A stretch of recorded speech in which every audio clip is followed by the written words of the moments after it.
İkinci Kir özü Fars mənşəli Əhəmənilər sülaləsindən olduğu üçün yaratdığı dövlət də sülalənin adı ilə belə adlandırılır. Bu dövlətin paytaxtı Persepol şəhəri idi. Məqsədi böyük imperiya yaratmaq olan ikinci Kir tezliklə Lidiya dövlətini, sonra Babilistanı özünə tabe edə bilir. Misirə qədər olan ərazilərdəki qərb ölkələr də işğal olunur. Midiya dövləti Əhəmənilərin hakimiyyətə gəlməsi ilə dağılır. Tarixin böyük bir kəsimində mövcud olmuş bu qüdrətli dövlətin yalnız adı qalır. Beləcə vaxtilə Midiyanın tərkibində olan Azərbaycan torpaqları da Kiçik Midiya adı ilə Əhəməni Fars dövlətinin tərkibinə qatılır. Əhəməni işğalı Azərbaycan üçün də fəlakətlər gətirir. Fasiləsiz müharibələr, 3 illiyinə bağışlanmış vergilərin yenidən toplanması, xalqın var-yoxdan çıxması ilə nəticələnir.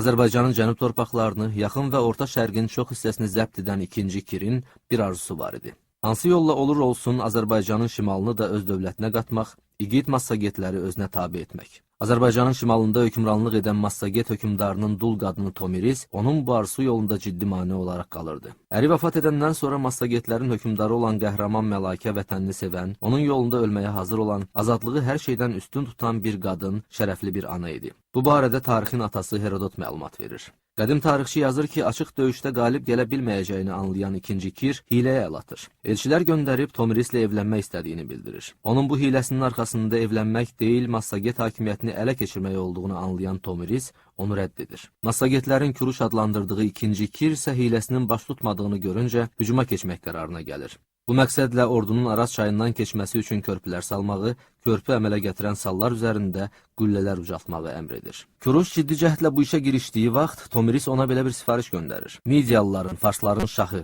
öz niyyətindən əl çək. Axı düzəltdirdiyin bu körpülərin sənə xeyri dəyib dəyməyəcəyini əvvəlcədən bilə bilməzsən. Burax bunları, öz hökmdarlığında şahlıq elə. Bizim də hökmdarlığımızda hakimiyyət sürməyimizə paxıllıq etmə. Herodot yazır ki, Tomrisin sülh, barışıq, əmin-amanlıq təklifi Kuruşun ağlına batmadı. Əksinə yeni hilələr fikirləşən ikinci Kir əvvəlcə Massagetlərə qalib gəlir. İkinci Kirin hiləsindən başı açmayan gənc sərkərdə Tomrisin oğlu əsir düşür və rüsvayçılığa dözməyərək özünü öldürür.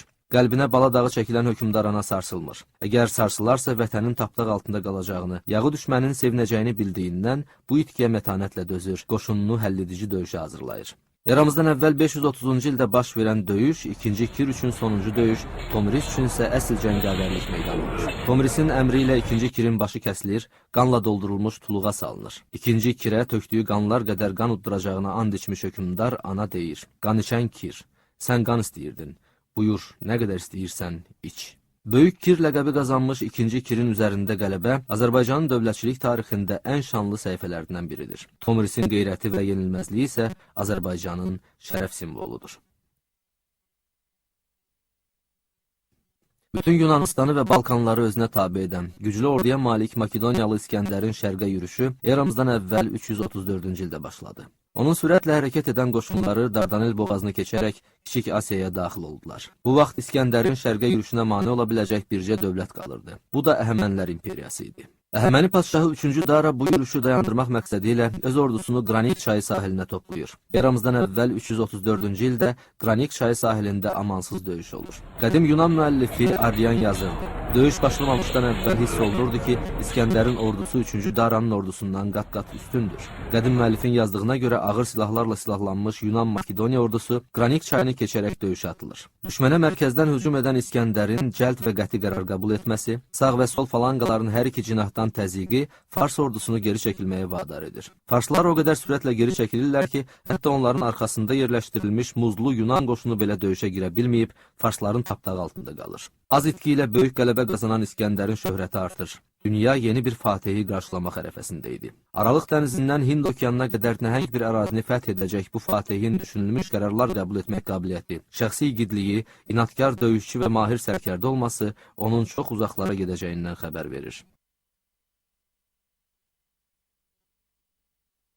Qranik döyüşündə qələbənin nəticələrini möhkəmlətmək məqsədi güdən İskəndər, Fars ordusunu təqib etmək fikrindən daşınaraq hakimiyyətini bütün Kiçik Asiyaya yaymaq qərarına gəlir. Bir-birinin ardınca buradakı varlı şəhərləri və ölkələri özünə tabe edən İskəndərin bircə məqsədi var idi: Əhəməni imperiyasını məhv etmək, atını Hind okeanı sahillərində çapmaq. 3-cü Dara da bunu başa düşürdü. Bu dünya fatihinin qarşısını almaq, onu dayandırmaq qərarını verən 3-cü Dara rəqibinin gücü və məharəti qarşısında qorxuya düşür. 150 minlik ordu toplayan və döyüşə birbaşa özü rəhbərlik edən Əhəməni hökmdarının qalib gəlmək ümidi eramızdan əvvəl 333-cü ildə baş vermiş İs döyüşündə alt-üst olur. Dəniz və dağların arasında yerləşən dar dərədə döyüşmək İskəndər üçün əlverişli idi. Özünün başçılıq etdiyi süvari qoşuna hücum əmri verən İskəndər sol cinahdan həmlə ilə farsları çaydan uzaqlaşdıraraq darmadağın edir. Sol cinahın ilk həmlədəcə məğlub olduğunu görən 3-cü Dara qaçmaq, canını qurtarmaq qayğısına qalır. Padşahın qaçması xəbəri qoşunu sarsıdır. Sağ cinah da geri çəkilir. Fars ordusu bu döyüşüdə rüsvayçı məğlubiyyətlə başa vurur. İskəndər saysız hesabsız sərvət və əsir ələ keçirir. Əsirlərin arasında 3-cü Daranın arvadı və 2 qızı da var idi. Çoxlu qənimət ələ keçirməsi İskəndərin öz ordusunu möhkəmlətməyinə kömək edir. Ona qarşıda yeni qələbələrə aparacaq, yeni fətihlərə qovuşduracaq ordu lazım idi.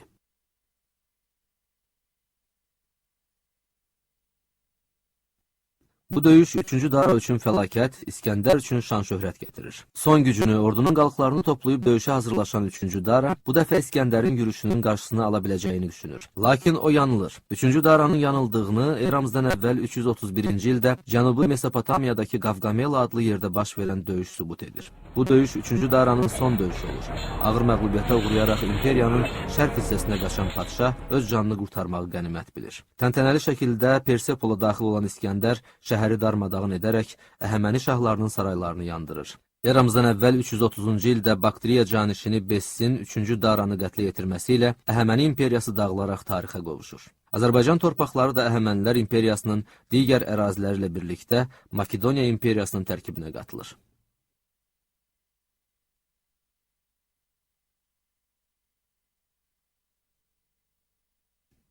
Əhəməni padşahı 1-ci Dara da öz sələflərinin siyasətini davam etdirərək ölkəni 20 satraplığa bölür. Hər biri müəyyən vergi dairəsinə daxil olan satraplıqlardan biri də Azərbaycan olur. Eramızdan əvvəl 5-ci əsrdə Yunan şəhər dövlətləri ilə uzun müddət müharibə aparan Əhəməni dövləti Azərbaycanın cəsur tayfalarından, bu ölkənin sərvətlərindən gembol istifadə edir. Ağır işğala, ciddi mənəvi təzyiqə baxmayaraq Azərbaycan tayfaları öz varlıqlarını yaşadır, mənəvi həyat tərzini və mədəniyyətini qoruyub saxlaya bilirlər. Ona görə də Əhəmənilər imperiyası parçalanan kimi Azərbaycanın cənub torpaqlarında dövlətçilik ənənələri yenidən dirçəlir. Öz dövrü üçün kifayət qədər güclü və müstəqil olan Atropatena dövləti yaranır.